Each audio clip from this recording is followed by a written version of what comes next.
Okay, so welcome to another free webinar from the Employee Engagement Awards. I'm your host today, Matt Manners, founder and CEO of the Employee Engagement Awards. For those in the UK and Europe, our entry deadline for the 2019 awards is rapidly upon us, and on October the 16th, 2019, and we'll be opening for entries in North America at the end of the year with a deadline of March 2020. Lastly, congratulations to all those All Africa winners that were announced last week in Johannesburg. So turning to our webinar, and it being on psychological safety in the workplace in partnership with Officevibe, and we'll get to our presenter in a little bit. But this is something very close to my heart. I was actually introduced to this principle by an influencer, David Zinger, who lives in Canada, about 4 years ago, when I had the honour of being able to introduce myself to David and have a conversation about employee engagement, employee experience, and the conversation went for about an hour and a half. And within that, he introduced this concept to me, which I had no idea existed, and immediately it became one of our key purpose for the business, to actually create workplaces and help create workplaces that are psychologically safe, that you can bring your true self to work every day and not be afraid to do so. And the frightening stat that he gave me was apparently at that time 5% of workplaces around the world are psychologically safe, so 95% are not, which is a scary thought. So I'm really happy that this is a topic for our second webinar in 2 months. Today we will actually be learning what is psychological safety, if you're not already aware, why it should be a corporate priority, the risks of not actually having it within the workplaces, and actually how to develop it yourselves as well. And to be taking us through this today, we have an amazing expert in Julie Jeannotte. Julie is a culture and engagement expert at Officevibe. Put simply, she's the internal subject matter expert for the Officevibe team. And she's also deeply involved in user research. Julie's worked in various companies in HR and organizational coaching roles, and spent the last 12 years helping organizations understand the value of having their employees at the heart of their strategy, bringing the best out of people and cultivating amazing work environments. As you're going to find out, she's really passionate about humans at work. We've just been having a conversation about that before we started the webinar. And early on in her career, she wanted to reinvent HR's role and challenge the way things are done in organizations, very much like what we want to do at the awards too. Her background has given her a unique perspective on both the day-to-day challenges faced by high-performing teams, as well as the development of positive organizational cultures. So welcome, Julie. How are you today? I'm doing great. How are you, Matt?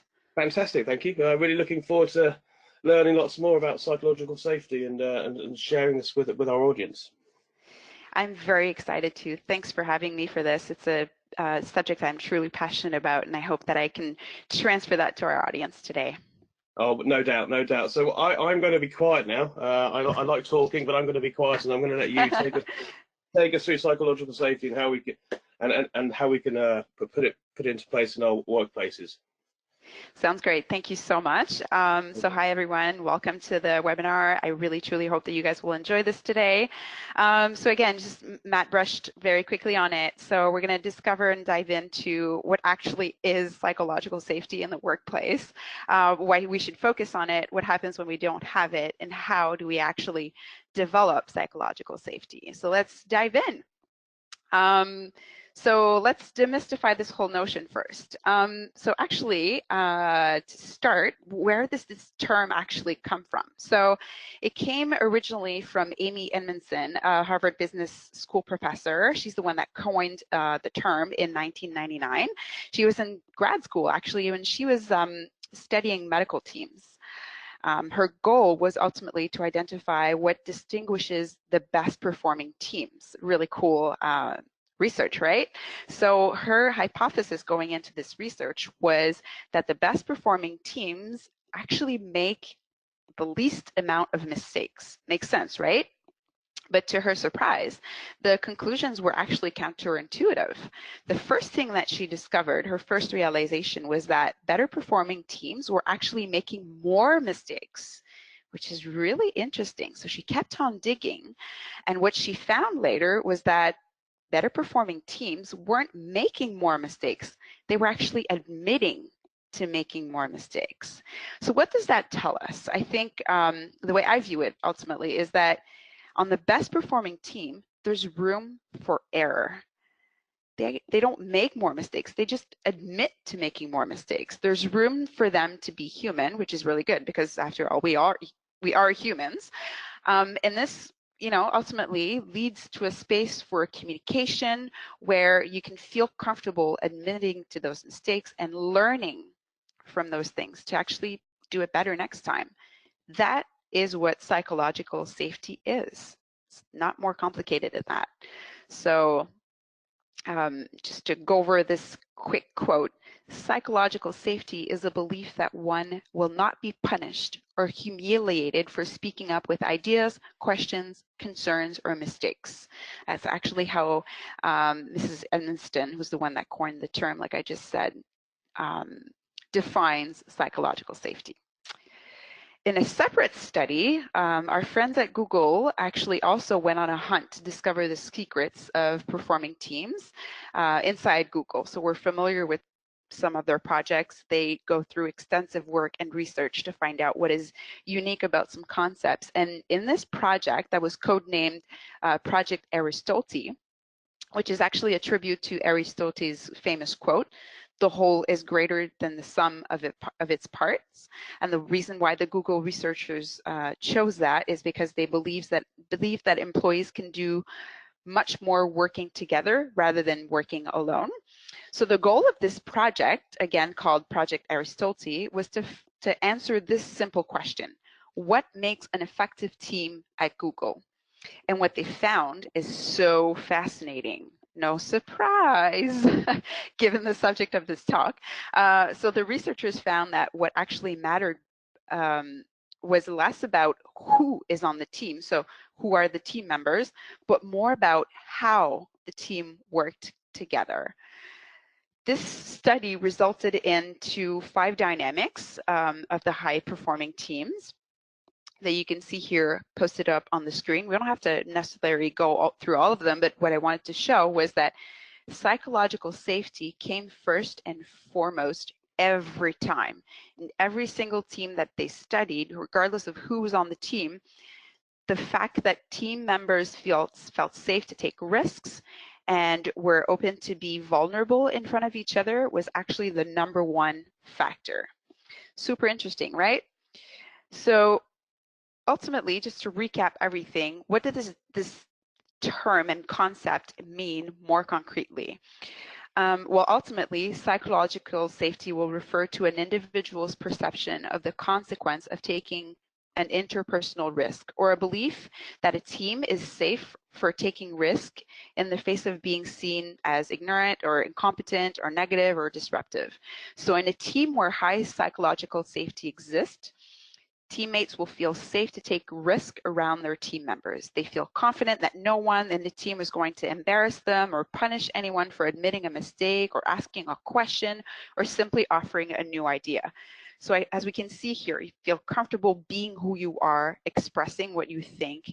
It's a climate where it's safe to take risks and not fear, embarrassment or punishment from others.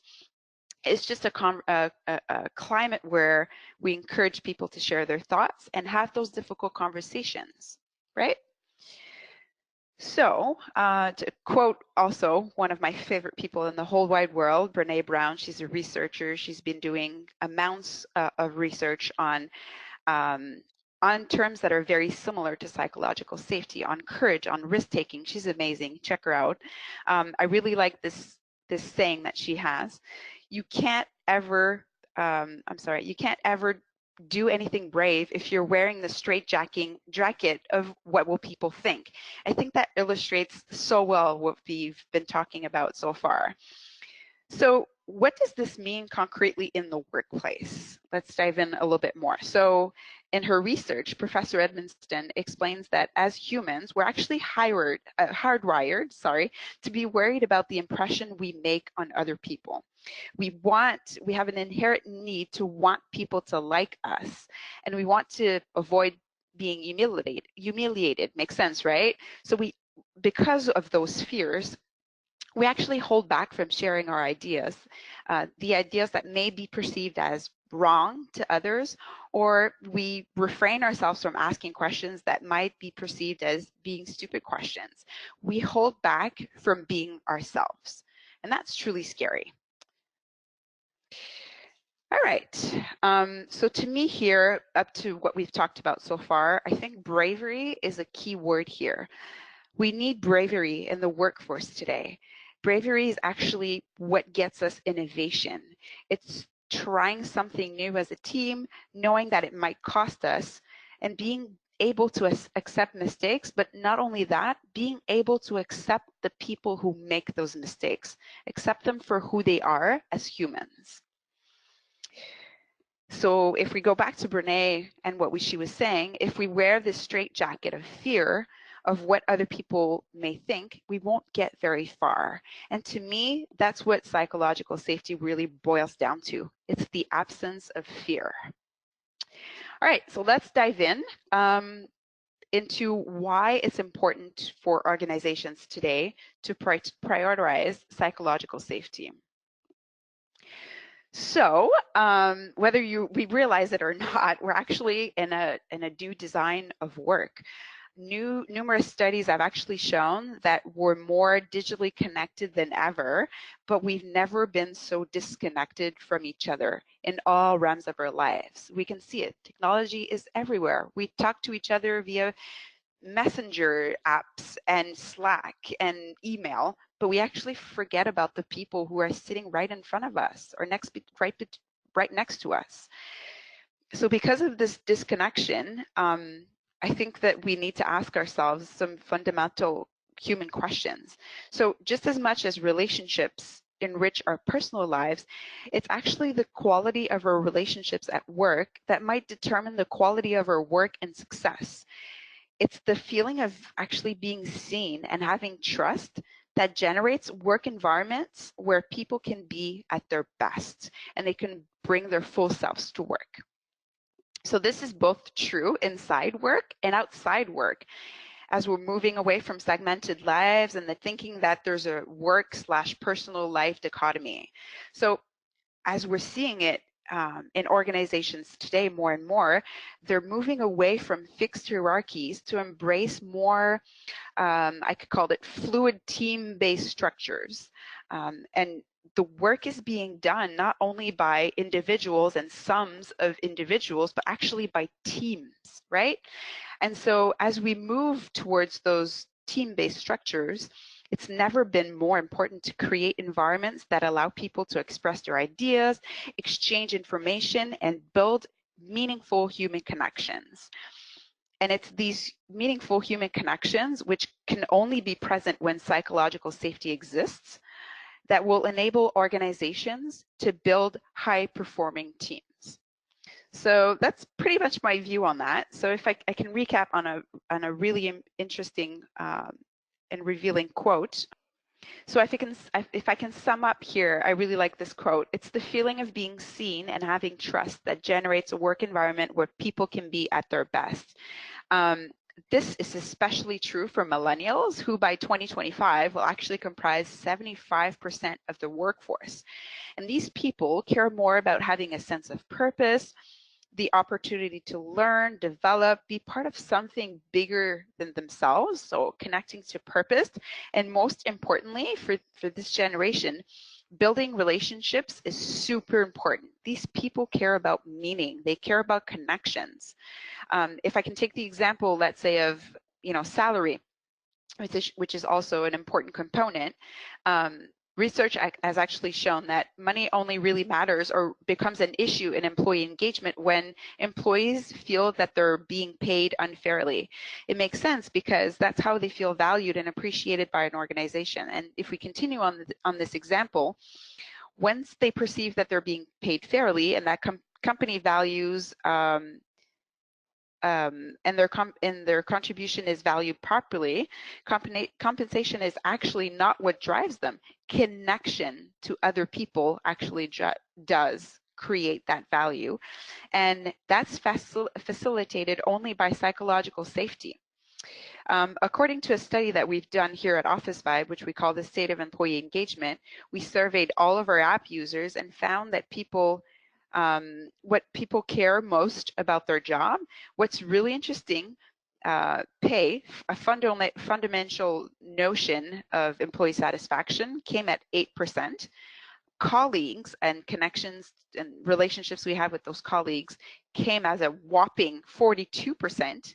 Learning at 40%, so personal growth, feeling that you're, evolving and being the better version of yourself, and benefits came last. So things that we valued not so far ago, such as pay, benefits, that we thought were really important factors in keeping our employees engaged in performing, actually fall much lower.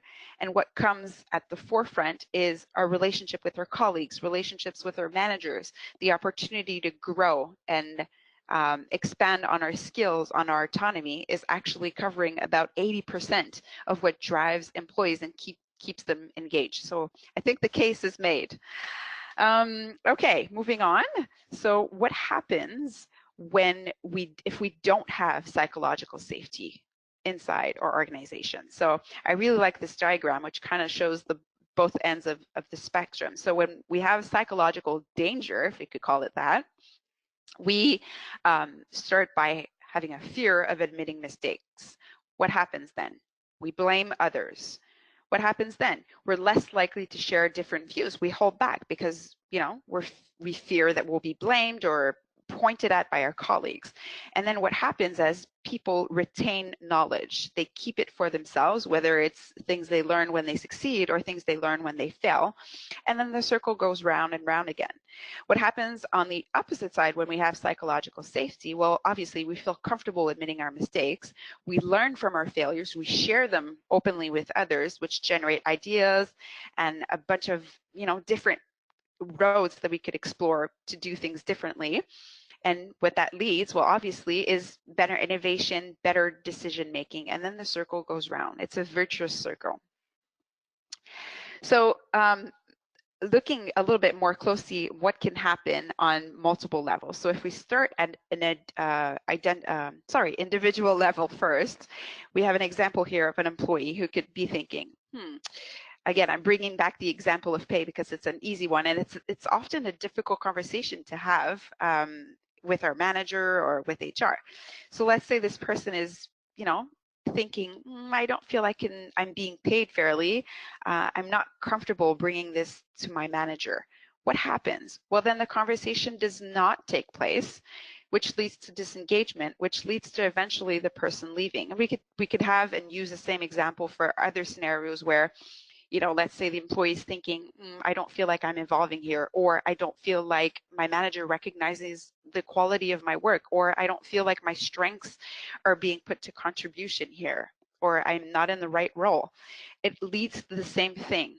Employees feeling more and more and more disengaged, and then eventually leaving, and then causing on the organization to replace this person. Studies have shown that that can cost up to 1.5 to 2 times that employee's salary to replace them. So we want to try and avoid that at all costs. If we mimic that example, but to the team level, let's say you're sitting on a team where it's not psychologically safe. Let's say one employee out of that group is thinking, I might have a new idea or an approach for this project. I think we could do this differently, but I'm scared of what my peers will think. What if it's a bad idea? What if it fails? Well, what happens? That person doesn't share their ideas with the group. No growth, no innovation. We just stagnate and we do things like we always do them, which we know leads to, not evolving and not doing things differently and not standing out from, let's say, your competitors, or not being able to be unique enough for your clients to purchase your solution or your service. Teams are interdependent. So if they can't work properly together, they don't work at all. They get stuck. So removing that fear of speaking up can actually promote innovation by freeing people to come up with, novel or unorthodox ideas. And it's only then that we can innovate completely and truly. All right. So, last but not least, on the organizational level, let's say we have, this is a huge case. I don't agree with how the company leadership is handling this situation, but I won't say anything because I shouldn't question their authority. So bad. One example comes to mind. We all remember the 2015 Volkswagen emissions scandal where they falsified emissions data and they destroyed the environment, and not only that, their reputation as well. If we take a moment and look at or imagine sort of what was going on inside that organization and the telling things it says about their organizational culture, the bottom line eventually is affected. Think of everything that could have been avoided had psychological safety existed inside that team.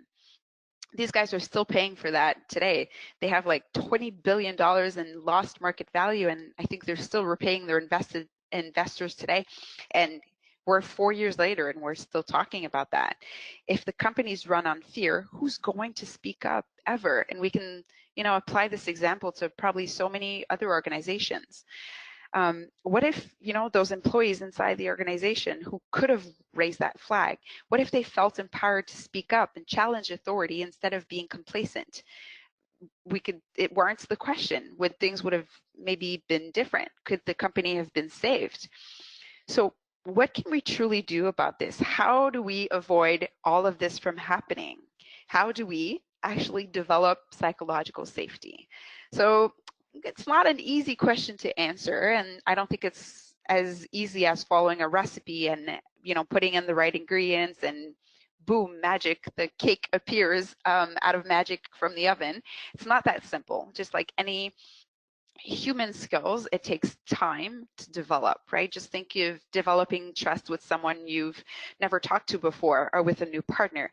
It takes time, it takes experiences, it takes moments for that trust to build, right? So it's the same thing that applies to psychological safety. You can't just wave a wand and ask the team to have psychological safety. It has to be nurtured and developed. But there are a couple of things that can be done to nurture that. So going back to Professor Edmondson that I talked about earlier in the presentation, she came up with a set of questions, which I really, really like, and I think should probably be the first thing. My recommendation would be to measure first. First, know where you stand. Kind of like, whenever you want to assess something, start by understanding where you're at right now. And one way to do that is to measure. So you can do this in free form, sitting down with your team. Let's say you're a manager, sit down with your team and discuss those notions. Or you could decide to survey your people via whatever tool and kind of get this portrait of where your team is at in terms of psychological safety right now. So I have posted here some questions that you could ask. Let's go through a couple of examples. So if you make a mistake on this team, it's often held against you. And then people answer, I strongly disagree, to I strongly agree on a scale of 5, how they feel about that statement. And that'll give you, again, sort of a picture of where your team is at right now and what you need to work on. So once you've done that, I'm going to end off by sharing a couple of tips, maybe more spearheaded towards like if you're a manager inside your team, but it can fully apply whether you're an HR leader, whether you're an employee inside your own team and you want to talk about that with your team. You don't have to be a manager to be a leader. So those are a couple of things I want to share with you. All right. So first thing, promote difficult conversations and healthy conflict. So what does that mean more precisely? So things like this, promoting your team and promoting your this notion inside your team of having difficult conversations in order to help psychological safety will help a lot. So don't avoid conflict.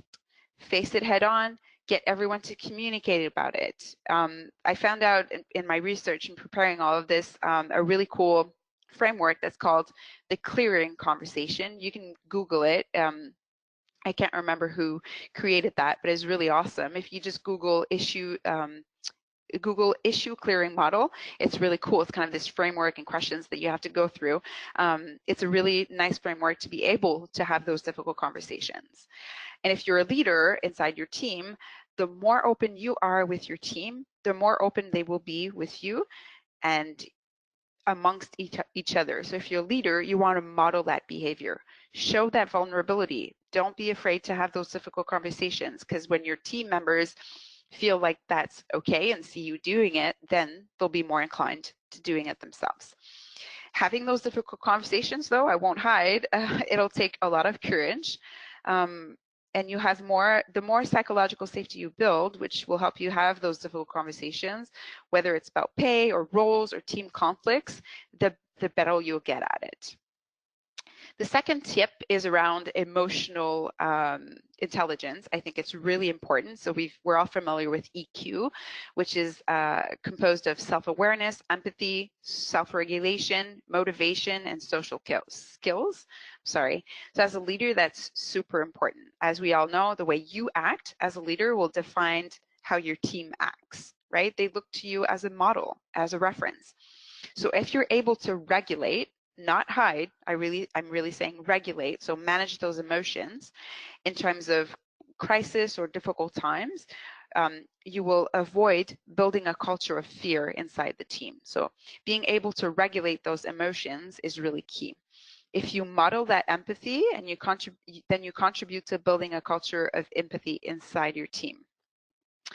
Again, human connections are just so much at the forefront of everything that's expected of a leader right now in the workplace. More than ever, leaders need to develop their soft skills more than their technical skills, because the role of a leader is really truly focused around building relationships. So I think that's such an important and key point.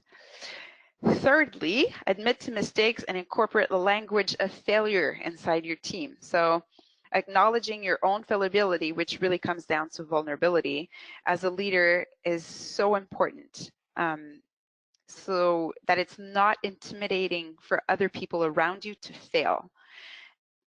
You want to let everyone know that it's okay to miss something.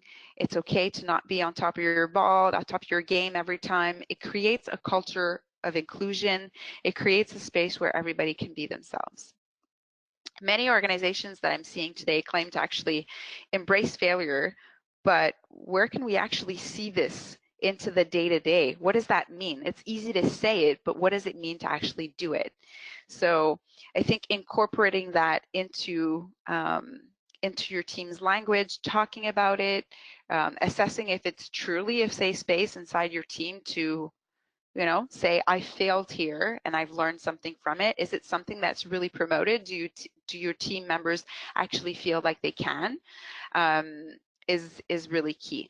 Another thing that I really like, instead of speaking of certainty, so like we know this, or we know this to be true, is shifting your mindset and speaking more in terms of hypotheses that you're looking to validate. So you never know the truth, right? You're always saying like, we have an hypothesis that this may be true. Let's go out and validate it.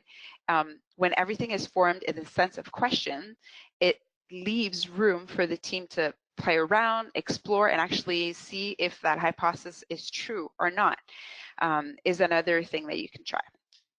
Fourth, model curiosity and questioning. Collect input. So again, we never repeat it enough. As a leader, it's your role to ask a lot of questions. Get people thinking beyond what they think they know. So prompt them, like, why do you think that? What brings you to that conclusion? All those kind of things. Like, ask questions. Why is this important? Why should we focus on this? How do you feel about that? Asking those questions will reveal such amazing insights. Another tip, obviously, inside your team is to promote the rule of never interrupt. So always make sure that you're not cutting off each other whenever there's a discussion or a brainstorm. Also, never place blame, never, because we saw earlier in the diagram that we saw opposing psychological danger to psychological safety. Placing blame only contributes to that space where employees don't feel like they can bring their ideas forwards and be completely themselves. It's really important to emphasize that everybody's input matters and that it's okay to challenge, even authority, yes, you and other leaders, so long as it's done in a respectful manner, what I call challenging responsibly. Well, there you go. also further to my previous tip on, formulating everything in terms of hypotheses instead of truths, inside your brainstorm sessions, it'd be really cool. It's a really cool thing to get everyone to participate in that brainstorm and think outside the box to formulate what we tend to do as solutions, right? Look, we should do this, and try and reframe whatever idea you have, starting with a sentence that begins with, what if we? So what if we try this color on the website? It brings everyone to challenge and say, oh, I feel like it would be really cool to have this color instead of this color, or maybe we should do a test and check with our users which is the color that resonates most with them. It gets people to think outside the box. Almost last but not least, be an inclusive leader. Everyone matters. So I feel at this point, it all comes down to the same thing, right? Everybody matters. Everybody's different. As leaders, we need to embrace these differences and create a space where everybody feels safe and even excited to be themselves. That's when you get the best out of you people, right? So be sure to, and one way you can do that is to be sure to get to know your employees as people, not just as workers. Encourage their colleagues to do the same. Be interested about, what's going on in their life, what they're passionate about. It'll reveal things that will connect those connections. They'll create those connections amongst people, and those connections over time is what builds trust and that culture of inclusion that you're aiming for. And then, yes, last but not least, that's actually one of our team principles here at Officevibe. We call it call the elephant in the room. Just call it out. So we go by the belief that we shouldn't let issues fester because it creates distance between people. So we always try, and we're not perfect, we're still working at it, to stop problems basically in their tracks by calling them out. So we're all responsible for each other's well-being, and we have a sense of accountability. We know what goals we're trying to reach, and in order to reach them, we want to be able to confront whatever issues come up. We want to confront them head on and get through them as a team. So we can only do that by calling out the elephant in the room. So sometimes, we'll just be sitting there in a brainstorm. It's really apparent that we're not naming this thing, whether it's an discomfort or a certain behavior from someone or multiple people inside the room, or just call it out. Like, there seems to be this weird vibe. Let's talk about it. And we just hash it out respectfully and move on as a team. So I hope these helped. I hope I was able to demystify the notion of psychological safety, that everyone in the audience is more interested in the subject and will continue researching around this key notion, I feel, in today's workplace. So I hope you all enjoyed. Don't hesitate to reach out if you have any questions. I'm always super excited to discuss any of notions that revolve around the workplace and humans. Thank you. Thank you so much, Julie. That was incredibly insightful. I've been scribbling away throughout your talk there, and things that have reinforced my own perceptions and ideas, but also have expanded them as well. So Great. Just on behalf of everybody listening, I just want to say thank you very much. I think a couple of things that really stood out to me is that actually talking to our previous finalists and winners from around the world, we're starting to run podcast series with a lot of these professionals. Is actually these award-winning workplaces are fostering psychological safety. Those cultures that have it, because you keep hearing phrases from them that leadership allowed them gave them permission to fail or fail fast or try new ideas, and they had this culture where it was okay to try something new to make the business better, the employee experience better. So they had that comfort, and that's stuff that's being volunteered from them. So without realizing it, that's what there was psychological safety being fostered within those places. Exactly. As for anybody that's listened to me in the past or met me, rabid on before, one of my big areas of passion and opportunities that organisations continue to walk past, and one of our our new ebooks that's going to be coming out in a couple of months is actually all around employee ideas and employee IP. Your people know your business better than anybody else, and they have fantastic ideas to improve it both internally and for the customer experience and the bottom line. And day by day, organizations are just walking past these ideas by not asking for them, not creating a psychologically safe workplace where they're being volunteered and listened to. And I think, again, that was really brought out in your presentation.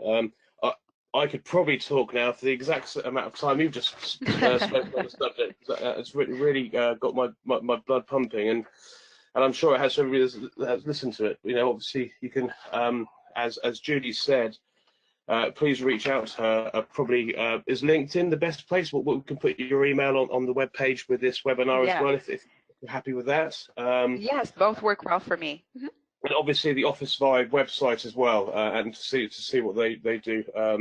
We've been working with them for a couple of years. They're an absolutely fantastic partner, and definitely check them out as well. But is there anything else you'd like to add at this point? Because it was just thank you for such a great webinar. Well, it's my pleasure. I mean, it was a lot of fun preparing this and then talking about this with the audience today. I'm truly excited. But no, I mean, you summed it up really well. I think it's such an important aspect of work right now. And I think when we have psychological safety, we can imagine a world where opportunities are endless, basically, because I truly feel that an employee's most important, and I hate to say that as an asset because people aren't assets, they're humans, they're people. But what's truly unique about an organization is their people. It's what you can't duplicate, right? And these people are motivated and engaged towards your company, and they have amazing ideas. Let's create environments where these people feel they can bring their whole selves to work, and then the organization can reap so much benefit, whether it's cultural change or even financial opportunities from that. But I think there can be an amazing world that's built when humans bring their whole selves to work. Yeah, I agree. I think sometimes some of these things are dismissed as altruistic, and they all sound great, but actually, being cynical, are they going to make the business better and grow the bottom line? But fact is, this is actually one of those times where it's a win-win. You're giving your people the better experience at work and at home because of the blurred lines in the modern world, and you're seeing the benefits for the organisation too. So it is a win-win. And for the world as well. I mean, if we imagine a world where everybody does what they want, they're engaged, they're performing, I think we'd live in a world that's very different from the one that we live in right now. Yeah, I hope so. Definitely. I think it's a better world. Yeah, definitely.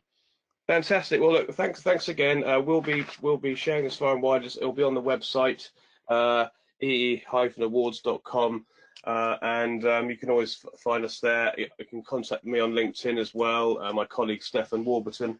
But for everybody that's listening, thank you to Julie, thank you to Officevibe, and we'll be back soon with more learning. Thank you very much. Bye-bye. Thank you. Bye-bye.